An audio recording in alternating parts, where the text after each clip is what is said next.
ಓಂ ಹ್ರೀಂ ಭೈರವಿ ಕ್ಲಾಂ ಹ್ರೀಂ ಸ್ವಾಹ. ನಮಸ್ಕಾರ. ನೋಡಿ, ಒಂದು ರಾಶಿ ಫಲವನ್ನು ಹೇಳೋದಕ್ಕಿಂತ ಮುಂಚೆ ಜನಗಳು ತಿಳ್ಕೊಳ್ಬೇಕಾಗಿರುವಂತ ವಿಚಾರಗಳು ಏನಂತಂದ್ರೆ, ನೀವೊಬ್ರು ಜ್ಯೋತಿಷರ ಹತ್ರ ಹೋಗ್ತೀರಾ, ನಿಮ್ಮ ಜಾತಕವನ್ನ ಕೊಡ್ತೀರಾ. ಆತ ಜಾತಕವನ್ನ ಚೆಕ್ ಮಾಡುವಾಗ ನೀವು ಕೊಟ್ಟಿರೋ ಸಮಯವನ್ನೇ ಹಾಕಿ ನೋಡಬಾರ್ದು. ಯಾಕೆಂತಂದ್ರೆ ಒಂದೇ ರಾಶಿಯಲ್ಲಿ ಒಂದೇ ಡೇಟ್ ಅಲ್ಲಿ ಲಕ್ಷಾಂತರ ಜನ ಹುಟ್ಟಿರ್ತಾರೆ. ಸೊ ಎಲ್ಲರ ಭವಿಷ್ಯ ಒಂದೇ ತರ ಇರೋದಿಲ್ಲ. ಹಾಗಾಗಿ ಲಗ್ನ ಅನ್ನೋದೊಂದಿದೆ. ಈಗ ನೋಡಿ, ನಮ್ಮ ಋಷಿಗಳು ತುಂಬಾ ಸೈಂಟಿಫಿಕ್ ಆಗಿ ಮಾಡಿದ್ದಾರೆ ಈ ಜ್ಯೋತಿಷವನ್ನ. ಇದರಲ್ಲಿ ಒಂದೊಂದು ಸೆಕೆಂಡ್ ಅಲ್ಲೂ ಕೂಡ ಜಾತಕ ಚೇಂಜ್ ಆಗುತ್ತೆ. ಸೊ ನಿಮ್ಮ ಲಗ್ನವನ್ನ ತಿದ್ದಿ ಲಗ್ನವನ್ನ ಫಸ್ಟ್ ಕಂಡುಹಿಡಿಬೇಕು. ಲಗ್ನ ಮಿಸ್ಟೇಕ್ ಆಗೋ ಚಾನ್ಸಸ್ ಇರುತ್ತೆ. ಆನಂತರ ಹಿಂದೆ ನಡೆದಿರೋ ಕೆಲವು ಘಟನೆಗಳನ್ನ ಮ್ಯಾಚ್ ಮಾಡಿ ನಿಮ್ಮ ಲಗ್ನವನ್ನ ತಿದ್ದಿ ನಿಮ್ಮ ಭವಿಷ್ಯವನ್ನ ಹೇಳಬೇಕು. ಸೊ ಹಿಂದೆ ನಡೆದಿರೋ ಘಟನೆಗಳನ್ನ ಕಂಪಲ್ಸರಿ ಆಗಿ ಕೆಲವಾದ್ರೂ ಹೇಳಬೇಕಾಗುತ್ತೆ. ಇದು ಮೊದಲನೇದು. ಎರಡನೇದು, ಸರ್ ಒಂದು ಡೇಟ್ ಆಫ್ ಬರ್ತ್ ಇಲ್ಲ ಅಂತ ಹೇಳ್ತಾರೆ. ಇಲ್ಲಿ ನೋಡಿ, ನನಗೆ ತುಂಬಾ ಜನ ಕೇಳೋದು ಏನಂತಂದ್ರೆ, ಸರ್ ನೀವು ಹೇಗೆ ಪ್ರಿಡಿಕ್ಷನ್ಸ್ ಕೊಡ್ತೀರಾ ಅಂತ. ಸೊ ನನ್ನ ವೇ ಆಫ್ ಪ್ರಿಡಿಕ್ಷನ್ ಹೇಗೆ ಅಂತಂದ್ರೆ, ಮೊದಲನೇದಾಗಿ ನಾನು ಲಗ್ನವನ್ನ ತಿದ್ದುತ್ತೀನಿ. ಆಮೇಲೆ ದಶೆಗಳಲ್ಲಿ ವಿಂಶೋತ್ತರ ದಶೆ, ಚರದಶೆ, ಯೋಗಿನಿ ದಶೆ, ಜಮಿನಿ ಪದ್ಧತಿಯನ್ನು ಉಪಯೋಗಿಸ್ತೀನಿ. So step by step, layer by layer ನಾನು ಹೋಗ್ತೀನಿ. ಅನಂತರದಲ್ಲಿ ಹಸ್ತ ಸಾಮುದ್ರಿಕೆ. ನಮ್ಮಲ್ಲಿ ಹಸ್ತ ಸಾಮುದ್ರಿಕೆ ಅಂತಂದ್ರೆ ಅದೇನೋ ಒಂಥರ ಹೆಡ್ ಲೈನ್, ಫೇಟ್ ಲೈನ್, ಈ ತರ ವೆಸ್ಟರ್ನ್ ಪಾಮಿಸ್ಟ್ರಿ ಮಾತಾಡ್ತಾರೆ. ಅದಲ್ಲ, ನಾಡಿ ಜ್ಯೋತಿಷದಲ್ಲಿ ಲೈನ್ಸ್ ಗಳಿರುವಂತಹ ಮಾತೃರೇಖೆ, ಪಿತೃರೇಖೆ, ಹಲವಾರು ತರದ ರೇಖೆಗಳಿದೆ. ಸೊ ಆ ರೇಖೆಗಳು ಜಾತಕಕ್ಕೆ ಹೊಂದಾಣಿಕೆ ಆಗತ್ತಾ ಅಂತ ನಾನು ಒಂದು ಇವೆಂಟ್ಗೋಸ್ಕರ ನಾನು ಮ್ಯಾಚ್ ಮಾಡ್ತೀನಿ. ಪ್ರಶ್ನೆ ಕೊಂಡ್ಲಿ ನಾನು ಹಾಕ್ತೀನಿ. ಅವಾಗ ಒಂದು ವಿವಾಹ ಆದ್ರೆ ಇಷ್ಟು ವಿಚಾರದಲ್ಲಿ, ಇಷ್ಟು ಪ್ಯಾರಾಮೀಟರ್ಸ್ ಅಲ್ಲಿ ಅದು ಸ್ಟೆಪ್ ಬೈ ಸ್ಟೆಪ್ ನಾನು ಇಂಡಿಕೇಶನ್ ಎಲ್ಲರೂ ನೋಡ್ತಾ ನನಗೆ ಕೊನೆಯಾಗಿ ಈ ಒಂದು ಘಟನೆ ನಡೆಯೋ ಸಾಧ್ಯತೆ ಇದೆ ಅಂತ ಹೇಳಿ ಜಾತಕದಲ್ಲಿ ಗೊತ್ತಾಗುತ್ತೆ. ಇದಕ್ಕೆಲ್ಲ ಬಹಳ ಟೈಮ್ ಹಿಡಿಯುತ್ತೆ. ಆ ಒಂದು ತಾಳ್ಮೆ ಕೇಳಿಸೋರ್ಗು ಮತ್ತೆ ಹೇಳೋರು ಇಬ್ಬರಿಗೂ ಇರ್ಬೇಕಾಗುತ್ತೆ.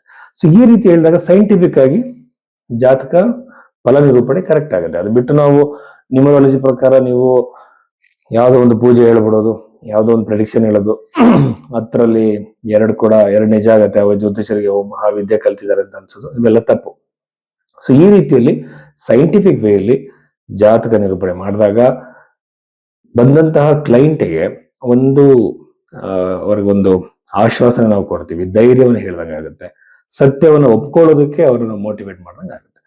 ಜ್ಯೋತಿಷ್ಯ ಅಂದ್ರೆ ಹಣೆ ಬರೋನ ಬದಲಾವಣೆ ಮಾಡೋದಲ್ಲ, ಉತ್ತಮ ಮತ್ತು ಕೆಟ್ಟ ಸಮಯ ಎರಡನ್ನೂ ಕೂಡ ಅನಲೈಸ್ ಮಾಡಿ ಅವ್ರನ್ನ ಒಂದು ಗೈಡ್ ಮಾಡುವಂಥದ್ದು ಸರಿಯಾಗಿರೋ ದಾರಿಯಲ್ಲಿ. ಅದು ಬಿಟ್ಟು ಹಣೆ ಬರೋ ಚೇಂಜ್ ಮಾಡೋದು, ನಿಮ್ಮನ್ನು ಕೋಟ್ಯಾಧಿಪತಿ ಮಾಡೋದು, ನಿಮಗೆ ಅಷ್ಟೈಶ್ವರ್ಯಗಳು ಬರೋ ತರ ಮಾಡೋದು ಜ್ಯೋತಿಷಿ ಕೆಲಸ ಅಲ್ಲ. ನಿಮಗೆ ನಿಮ್ಮ ಒಂದು ಜಾತಕದಲ್ಲಿ ಯಾವ ತರದ ಒಂದು ಪಾಸಿಬಿಲಿಟೀಸ್ ಇದೆ ಅಂತ ತಿಳಿಸೋದು ಜ್ಯೋತಿಷ ಕರ್ತವ್ಯ. ಸೊ ಇಷ್ಟು ವಿಚಾರಗಳಿದೆ. ಸೊ ಈಗ ನಾವು ನಿಮ್ಗೆ ಈ ತರ ಜಾತಕವನ್ನು ತೋರಿಸ್ಕೊಬೇಕಾಗಿದ್ರೆ ಭೈರವಿ ಅಷ್ಟೋದಲ್ಲಿ ನೀವು ಇದನ್ನ ಬುಕ್ ಮಾಡಬಹುದು. ಕುಂಭ ರಾಶಿ 2026 ಮಾರ್ಚ್ ಮೊದಲ ವಾರದಲ್ಲಿ, ಅಂದ್ರೆ ಈ 15ನೇ ನಂತರದ ವಾರದಲ್ಲಿ ಬರುವಂತಹ ಕುಂಭ ರಾಶಿಯವರಿಗೆ ಸಂಬಂಧಪಟ್ಟಂತೆ ಪಾಸಿಟಿವ್ ನೆಗೆಟಿವ್ ಎರಡು ಏನೇನಿದೆ ಅಂತ ನೋಡೋಣ. ಮೊದಲನೇದಾಗಿ ಬಂದು ನೆಗೆಟಿವ್ ಬಗ್ಗೆ ನಾವು ನೋಡೋದಾದ್ರೆ, ಮ್ಯಾರಿಟಲ್ ಲೈಫ್ ಅಲ್ಲಿ ಇಶ್ಯೂಸ್ ಬರುತ್ತೆ. ವೈವಾಹಿಕ ಜೀವನದಲ್ಲಿ ಅನಾವಶ್ಯಕ ಕಿರಿಕಿರಿ, ಜಗಳ, ಬಿರುಕುಗಳು ಮೂಡುವಂತಹ ಸಾಧ್ಯತೆಗಳಿರುತ್ತೆ. ಸೊ ಮ್ಯಾರಿಟಲ್ ಲೈಫ್ ಅಲ್ಲಿ ಬಿರುಕುಗಳು ಸಹಜವಾಗಿ ಬರುತ್ತೆ. ನಾವು ಅದನ್ನ ಸರಿಪಡಿಸ್ಕೋಬೇಕು. ನಮ್ಮ ಲೈಫ್ ಪಾರ್ಟ್ನರ್ ಬಗ್ಗೆ ನಮಗೆ ಗೊತ್ತಿರಬೇಕು, ಅವ್ರ ವ್ಯಕ್ತಿತ್ವನ ತಿಳ್ಕೋಬೇಕು. ಮನುಷ್ಯರು ಯಾರು ಪರ್ಫೆಕ್ಟ್ ಅಲ್ಲ. ನೀವು ವ್ಯಕ್ತಿ ಎಲ್ಲ ಸಿಚುವೇಶನ್ ಪರ್ಫೆಕ್ಟ್ ಆಗಿ ಬಿಹೇವ್ ಮಾಡಬೇಕು ಅಂದ್ರೆ ನಿಮ್ಗೆ ಅದ್ರ ಯಾರು ಸಿಗಲ್ಲ. ನಾವು ಈ ಜಗತ್ತಲ್ಲಿ ಎಲ್ಲೂ ಕೂಡ ಸಿಗೋದಿಲ್ಲ. ಹಂಗಾಗಿ ನಾವು ಹೊಂದಾಣಿಕೆ ಮಾಡ್ಕೊಳ್ಳೇಬೇಕಾಗತ್ತೆ. ಕೆಲವರು ಹೇಳ್ತಾರೆ, ಸರ್ ನಾನು ಯಾಕೆ ಹೊಂದಾಣಿಕೆ ಮಾಡ್ಕೋಬೇಕು, ಆ ತರ ನನಗೆ ಅಭ್ಯಾಸದಲ್ಲೇ ಇಲ್ಲ. ತಂದೆ ತಾಯಿಗಳು ಅವಮಾನ ಮಾಡಿರ್ತಾರೆ, ಬೇಜಾರು ಮಾಡ್ಸಿರ್ತಾರೆ, ಅದನ್ನ ಮರ್ತಿರ್ತೀವಿ. ಅಥವಾ ಮದ್ವೆಗೆ ಬಂದ ಕಡೆ ಯಾರಾದ್ರೂ ಎರಡು ಮಾತಾಡಿದ್ರೆ ಬೇಜಾರು ಮಾಡ್ಕೊಂತೀವಿ. ಸೊ ಇದನ್ನೆಲ್ಲ ಬಿಡ್ಬೇಕಾಗತ್ತೆ.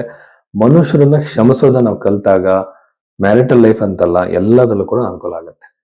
ಮನುಷ್ಯರನ್ನ ಕ್ಷಮಿಸಬೇಕು, ಯಾಕಂದ್ರೆ ಮನುಷ್ಯ ತಪ್ಪು ಮಾಡೇ ಮಾಡ್ತಾನೆ. ಇದು ವೈವಾಹಿಕ ಜೀವನದ ಬಿರುಕುಗಳನ್ನ ಸರಿ ಮಾಡ್ಕೊಳ್ಳೋ ವಿಧಾನ. ಸ್ವಯಂವರ ಪಾರ್ವತಿ ಮಂತ್ರ ಕೂಡ ಎಫೆಕ್ಟಿವ್ ಆಗಿ ಕೆಲಸ ಮಾಡುತ್ತೆ. ಪಾರ್ಟ್ನರ್ಶಿಪ್ ವಿಚಾರದಲ್ಲಿ ಕೂಡ ಕಿರಿಕಿರಿ ಆಗ್ಬೋದು. ಹಾಗಾಗಿ ಪಾರ್ಟ್ನರ್ಶಿಪ್ ವಿಚಾರದಲ್ಲಿ ಸ್ವಲ್ಪ ಜಾಗ್ರತೆಯಿಂದ ಇರಿ. ಆಮೇಲೆ 12ನೇ ಮನೆ ಅಧಿಪತಿ 2ನೇ ಮನೆ ಅಂದ್ರೆ 100% ಫೈನಾನ್ಷಿಯಲ್ ಲಾಸ್ ಆಗುತ್ತೆ. ಬಿಸ್ನೆಸ್ ಆಗಿರ್ಬೋದು, ಶೇರ್ ಮಾರ್ಕೆಟ್ಗೆ ಹಾಕೋದು, ಇನ್ನೊಂದು ಬಿಸ್ನೆಸ್, ಇನ್ನೊಂದು ಏನೋ ಮಾಡ್ತಾರೆ, ಯಾವ್ದ್ರಲ್ಲೂ ಕೂಡ ಎಕ್ಸ್ಪೀರಿಯನ್ಸ್ ಇರಲ್ಲ. ಅಲ್ಲಿ ನಿಮಗೆ ಖಂಡಿತವಾಗ್ಲೂ ಸಹ ಲಾಸ್ ಆಗೋ ಸಾಧ್ಯತೆ ಇದೆ. ಈ ವಾರದಲ್ಲಿ ಖಂಡಿತವಾಗ್ಲೂ ಯಾವ ಇನ್ವೆಸ್ಟ್ಮೆಂಟ್ ಗಳಿಗೆ ಕೈ ಹಾಕ್ಬೇಡಿ. ಟೈಮ್ ತಗೊಳ್ಳಿ. ನೋಡಿ, ಮನಸ್ಸು ಸ್ವಲ್ಪ ಟೈಮ್ ತಗೊಂಡಷ್ಟು ಹೊಸ ಹೊಸ ಐಡಿಯಾಗಳು ಬರ್ತಾ ಹೋಗುತ್ತೆ, ರಿಫೈನ್ ಆಗುತ್ತೆ. ನಮ್ಮ ಒಂದು ಪ್ಲಾನ್ ರಿಫೈನ್ ಅಂದ್ರೆ ಪರಿಶುದ್ಧವಾಗ್ತಾ ಆಗ್ತಾ ಒಂದು ಕರೆಕ್ಟ್ ಆಗಿರುವಂತ ನಿರ್ಧಾರ ತಗೊಳ್ಳೋ ಟೈಮ್ ಸಿಗತ್ತೆ. ನಾವು ಯಾವತ್ತೂ ಅವಸರದಲ್ಲಿ ನಿರ್ಧಾರವನ್ನ ಮಾಡಲೇಬಾರದು. ಆ ತಾಳ್ಮೆನ ಇರ್ಬೇಕಾಗತ್ತೆ. ಅದೇ ತರ ತಾಳ್ಮೆನ ಇವರು ಕುಂಭರಾಶಿಯವರು ವಹಿಸ್ಬೇಕು. ಪಂಚಮ ಭಾವ ಅತ್ಯುತ್ತಮವಾಗಿರೋದ್ರಿಂದ ಮಕ್ಕಳಿಂದ ಸಂತೋಷ, ಸಂತಾನ ಪ್ರಾಪ್ತಿ ಆಗುತ್ತೆ, ಮಕ್ಕಳಿಗೆ ಅಭಿವೃದ್ಧಿ ಸಿಗುತ್ತೆ, ಸಂತಾನ ಇಲ್ದವ್ರಿಗೆ ಸಂತಾನ ಪ್ರಾಪ್ತಿ ಆಗುತ್ತೆ, ವಿದ್ಯಾರ್ಥಿಗಳಿಗೆ ಉತ್ತಮವಾಗಿರುವಂತಹ ಒಂದು ವಾತಾವರಣ ಕ್ರಿಯೇಟ್ ಆಗಿ ಏಕಾಗ್ರತೆ, ಮನಸ್ಸು ಬಹಳ ಚೆನ್ನಾಗಿರುತ್ತೆ. ಆಮೇಲೆ ಇಲ್ಲಿ ಇನ್ನೊಂದು ವಿಚಾರ, ಎರಡನೇ ಮನೆ ಇರುವಂತಹ ಗ್ರಹಗಳನ್ನು ನೋಡ್ತಾ ಇದ್ರೆ ಸಾಲದ ಸುಳಿಯಲ್ಲಿ ಸಿಗಾಕೊಳ್ಳುವಂತ ಸಾಧ್ಯತೆಗಳು ಅತಿ ಹೆಚ್ಚು.